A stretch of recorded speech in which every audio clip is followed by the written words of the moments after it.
पिछले कुछ घंटों में महाराष्ट्र की राजनीति में कुछ ऐसे ट्विस्ट आए जैसे कि कोई रजनीकांत की मूवी हो। दोनों अलायंसेस के दिग्गज नेताओं ने एक दूसरे पर मतदान की एक रात पहले संगीन आरोप लगाए हैं।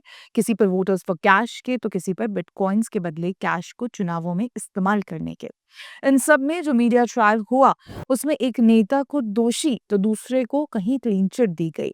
मराठी न्यूज चैनल ने खुद ही जज ज्यूरी ट्रायल्स बनते हुए रिपीटेडली भाजपा के एक दिग्गज नेता को इस तरह से दिखाया जैसे वो वोट के बदले कैश मामले में दोषी साबित हो चुके हैं।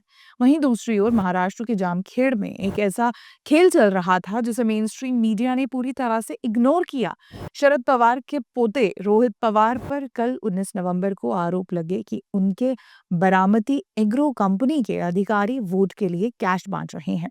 यही नहीं, भाजपा की महाराष्ट्र यूनिट ने यह भी आरोप लगाया है कि रोहित पवार के अधिकारी से मतदाताओं को शराब बांटने और किसे कितने पैसे देने हैं इसकी जानकारी भी प्राप्त हुई है। इसी के साथ उस अधिकारी से वोटर लिस्ट भी बरामद हुई थी। बता दें कि महाराष्ट्र में आज यानी 20 नवंबर के दिन मतदान जारी है और आदर्श आचार संहिता के दौरान किसी भी व्यक्ति को अधिक रकम रखने या लेकर चलने के लिए जरूरी दस्तावेज भी साथ रखना होता है। महाराष्ट्र पुलिस ने इस मामले में एक व्यक्ति को डिटेन भी किया है।